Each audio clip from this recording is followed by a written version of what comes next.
All right, folks, this week is multitasking week, or really not being able to multitask week.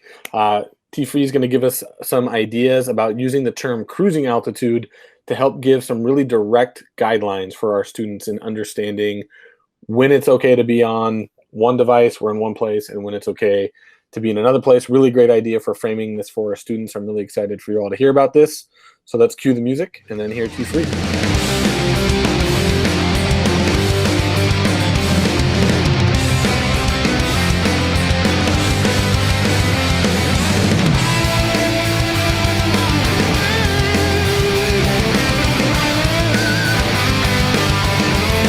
All right, welcome back. We're so excited to have you here. This week's connection activity, we're going to try to share something I do. It's almost like a classroom management skill, I guess. But again, it's the way that I've phrased it, the way that I describe it and lock it in. It does kind of create that connection piece because the students relate to it a little bit more.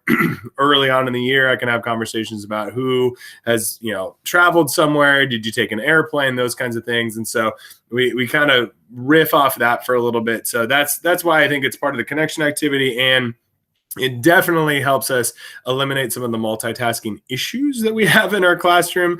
And I'm sure if your classroom is anything like mine, you have technology in multiple locations and almost always a struggle to fight against their screen and then paying attention to you and the lesson and, even each other when they're working together. So I call this cruising altitude. And so for my classroom, early in the year, I talk about this again as a classroom management piece. And I say, how many of you have gone on vacation and ever flown somewhere before? And again, it's just one of those to try to create a little bit of connection. I was like, how many of you have ever had your phone out on the airplane? What do they always tell you before they take off? Like, you got to put your phone away and turn it off, put it in airplane mode. I was like, perfect. When we are in this classroom, we're in airplane mode. Right? Like, you're going to take your technology, you're going to turn it off, you're going to put, close your lids while I'm learning or teaching you guys something directly, unless I have them like actually working through maybe some online course. But your phones are definitely at a bare minimum face down on your desk, ideally tucked in your pocket. And they stay there until we have reached cruising altitude. So I'm like, anybody remember what cruising altitude is? And they're like, oh, that's when you can pull out your electronic devices again. I was like, exactly. Once we've reached cruising altitude, you are free to move about the cabin and you can use your approved electronic devices. So I usually phrase it exactly like that, because if there are ever moments where I'm like, hey, today is not a cell phone day, like we're doing too much going on, cell phones are not an approved electronic device. I don't want your headphones in. I don't want those things. That does not defeat my overall classroom management. So sometimes I can still make it more restrictive if I need to. But for the most part, once we've reached cruising altitude, I've finished, a review or a warm up, or maybe some direct instruction, or art gallery, the gallery walk kind of stuff, like whatever it is where I want them really engaged, focused without distraction. And so once we've reached that cruising altitude, now if a student needs to go to the restroom, now you can go to the restroom. If you want to go check in with your friend and see if they got the same answer as you can move over there and check with them. When I encouraged buddying up more pre-COVID, right? I didn't mind if my students went from their assigned seats to working with each other in small groups, those kinds of things, or come up and check with me, that kind of a stuff, right? So they're free to move about the room at this point in my classroom. That's how I've designed it. They can also then throw in their headphones if they want some music. This is also usually where I'll throw on some music if it's appropriate for that. So I call it cruising altitude. And that's one of my ways to try to help eliminate the distraction of the phone while I'm in the part where I really want them to be engaged and focused before they're practicing on their own. And then I allow that freedom because I do think there's value in them eventually learning and discovering on their own how ineffective multitasking is and how they need to get some time management skills, and they need to be able to recognize when they're not getting work done because of distractions and help self-regulate those. Well, what I really love about the way that you frame this is I think the language that provides really clear expectations or standards for during this portion of class, multitasking is not acceptable because we know that it doesn't work. And I need you to have 100% of your attention and focus directed at the thing that I need you to have it directed at, whether it's direct instruction or something else that's going on. And then, okay, here's a point in time where you have a little bit more choice and like, I like the word that you use, freedom there, to kind of think about how you're going to use your time. And like you said, kids will kind of ultimately make their own decisions and learn, hey, I come to school actually for the social part, and I'm just going to sit and chill with my friend and talk about things or listen to music, and I'll get work done at home because I work better in isolation anyways, or whatever their rationale or learning around how they best do work. So I really like how you've got that played out. And I love, the impetus for this whole podcast was talking about connections with students, and using the cruising altitude also creates this opportunity to connect with students about where they have traveled, where they want to travel, whether or not you've ever been on an airplane, all those kinds of things. So that's also a really cool way to kind of connect those two elements that are so important to us. One question I have for you, I know we both taught in North Shore for a while. And when I left North Shore, I can't remember if it was there when you were still there. We had Papara. Do you remember that? The Papara acronym or whatever, where we could, particularly if we were in the computer lab, right? This was before every kid had their own device in the classroom, or if they were using like school provided computers, we could open up Papara and actually like click on a student. And know what was on their screen and close tabs for them. Yes. Do you remember having this ability? So I actually still have that ability with personal devices. We use Impero or something like that out here in Bowling Green. I don't use it all the time. I especially use it when we're doing test taking and stuff like that. It's the equivalent basically of a locked Chromebook kind of a thing, right? So that they only get to use the tools that I want. But yes, it is one of those where I know, Francisco's over here and he's been playing video games for the last 30 minutes. And I'm like, yo, Francisco, seriously, turn off your game. And every time I walk by, he switches tabs, but he doesn't actually close the tab. So sometimes I go and I close it for him, to which he usually immediately reopens it. But that's a different story. Yeah, I mean, I didn't use Papara like consistently is probably not the right word. Like, it wasn't a thing. I've always had like an initial instinct against like the big brother idea, and I didn't like hovering over students like that. And as we're going to talk about more in the big idea, like we just know that they're not conditioned to be able to self-regulate in this particular way. Right. And so the things that I found, I would do it early in the year so that they knew that I had that capability, and pretty quickly students would cotton on to the fact that it was possible for me to do that. And they would kind of like that. I would notice over the course of the first 6 weeks of the school year that students would just stop trying, right? Like they wouldn't test the system because they knew what it was. Right. You could also like do funny little things in the North Shore system with Papara, at least. So you could close a tab that they weren't supposed to have open. You could like send them a message like, hey, I see you're playing Super Mario. That's not what we're doing right now. And then my personal favorite is you could do like the Mega Mouse and just like block their screen for them so that while they were playing the game, you were just messing with their ability to do well. And you could just hear kids freaking out in the computer lab as you were doing it. And that was like my because there's like that moment of connection. Like it's a funny way to like, hey, I know what you're doing.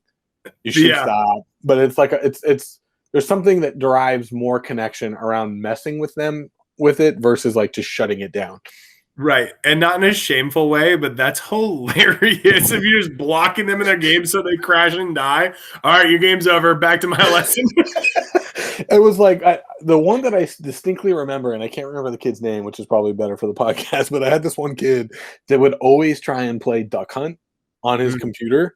And so I would just make the mouse the appropriate size and just like have the mouse like blocking his ability to see where the ducks were going. And you could just hear him like, he eventually figured out it was me. Like there was a period of time where he thought the game was glitchy, and then he figured out it was me because he could hear me chuckling in the back of the room at him. And then he would literally just be like, God dang it, K-Dub. It's like, dude, if you're gonna screw around, I'm gonna screw with you too. Right. And even though I can't remember that kid's name, like he graduated pretty early on in my time at North Shore. Like that was the thing that he remembered about our class was that I used to do that with him, right? Like that Right. was our connection. Like he wasn't upset that I was messing with him. His memory was that instead of getting angry and shutting it down, I just screwed with him in response to like, hey, this is how you're using your independent work time. I'm going to mess with you right back. Right. Right. Yeah. No, I think that's hilarious. And that's a great play. Yeah, if you've got any of that software, like people out here listening right now, like if you've got any of that, like find creative, fun ways to shut the kids down like that. Not the just close. I closed your tab 30 times. Knock it off, right?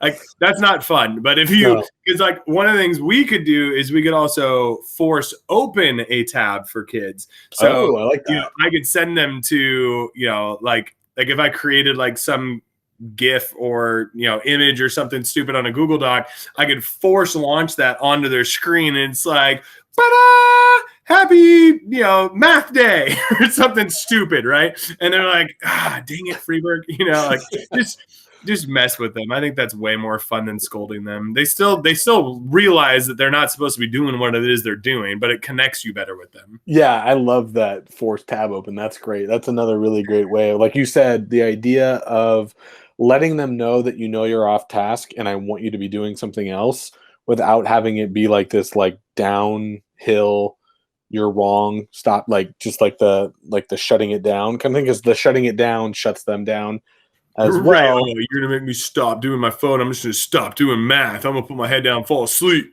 Yep, for sure. So along with that, the other thing I was wondering about, you mentioned music and the fact that you play music a lot. I know we did a whole podcast on the music thing. I'm wondering what strategies have been successful for you with getting kids to listen to music without having it become a distraction. And so I'll go on my tangent first, and then let you respond. There's two things that I've found really successful.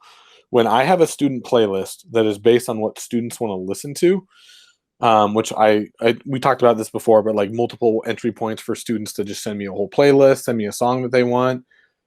Once they realize that you're actually going to play the song that they requested, they will not listen to their own music because they're so hyped to hear the song that they requested or the songs that they've requested.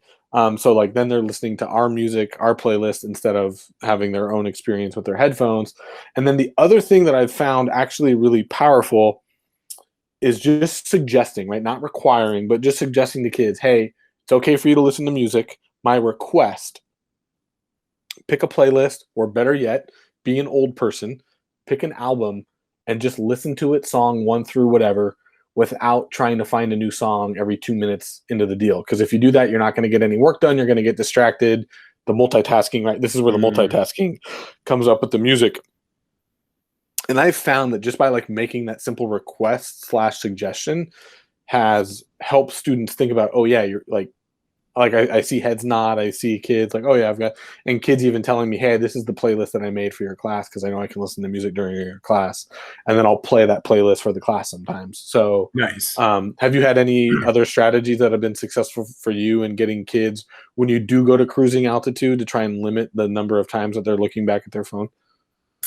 First, I just want to acknowledge that's brilliant. I have actually not ever made that request where to ask them to play just a playlist or an album so that they're not distracted, always trying to pick the next best song. Cause you know, like get off your phone, like get back to work. Like, oh, I'm trying to find a song again. You're looking for another song again. So no, I love that. That's brilliant. I did have success with having like this, like I would actually build like a student DJ and they would pick the Pandora station or whatever we're on. Right. That was usually helpful. And then the students had buy-in, and if they didn't really care, then you had this whole like negotiating thing going on where all the students are trying to convince the class DJ to pick their song or their playlist. But I'm like, no, it is your pick. Don't let them influence you. You can go whichever way you want, but do not let, you know, so-and-so steal this from you. You are the class DJ. But what if I pick wrong music? You can't pick wrong music. No, you cannot. It's all good. I was like, worst case scenario, everybody's going to throw their headphones in. But usually what happens is you pick a decent radio station, people sing along to a couple songs, and it's fun. So the class DJ, I always enjoyed that. In fact, last year, I actually would, because I was in an actual classroom, I would actually give the class DJ my remote control to my disco ball lights. Oh, nice. And so they had free reign to turn on the disco ball lights to celebrate students that came up to the board. And once we got into music mode, if a song popped up that they really liked, they could turn it into kind of a dance party vibe. So I mean, awesome. Granted, this would very much distract them from their learning, but it did help the social aspect and the connection piece. So well, I think what that reminds me of is a trap that I fall into. I will not accuse other teachers of this because I have no idea. A trap that I will fall into, right? Like, I'm very intentional about how much time I do direct instruction for, and I try to never do anything for more than 15 minutes straight. Like, even if it's as simple as like, I've been talking, now we're going to watch a video. It's still direct instruction, but there's a break in like who's the narrator right now. We're giving them a chance to turn and talk in the midst of those lectures and direct instruction. What I often forget about, and your little comment about the class DJ reminded me about, is I will often be like, all right, especially when we were in person, we had 92-minute classes. All right, we've been doing direct instruction for 60 minutes. You have the last 30 minutes to finish the assignment or, whatever, right? And like, we know kids, again, they can't focus for more than 15 minutes, but I don't usually break up the work time, like to give them like a forced check-in or interruption. So I love that you've kind of, whether intentionally or not, you've created like an atmosphere where there's going to be interruptions and then we can get back to work. Right. And if they get too far off track, or if I feel like I need to re-engage them for at least like 4 or 5 minutes, I'll put like the stopwatch or Google timer or whatever on the board. And like, all right, 5 minutes, everybody back. Let's hustle. Let's get to it. And then when that bell hits, that ringer, then I'm like, all right, you guys are, go be chaos again. Do whatever you need to do. But yeah, sometimes if it looks like they've gotten too much into free space, I'm like, all right, we got to get back, get working on this. Do we want to see one on the board? Maybe I regroup them, we do one on the board. Or it's, throw the timer on. Okay, really engage for the next 4 or 5 minutes. Headphones out maybe for a quick second again. But to circle back to your original connection activity, I think what I'm going to need for next year, Tim, is a recording of you in your best flight attendant voice. Yes. Giving the instructions for reaching cruising altitude, and I will be utilizing both that recording and that like very clear set of expectations next year. I love that as part of my return to the new normal next year, and it'll be nice for me to have your voice in the classroom as well. So that's going to be my request for next year. Welcome to KW Air. Thank you for flying with us. Please remain seated with your buckles. So, yeah, I'll get you something. Once it's recorded, I'll throw it in the free resources. Y'all can use it. I love it. That's beautiful. Awesome. All right, we'll see you guys back here for the big idea. Always learn at a peak state. Make it a great day.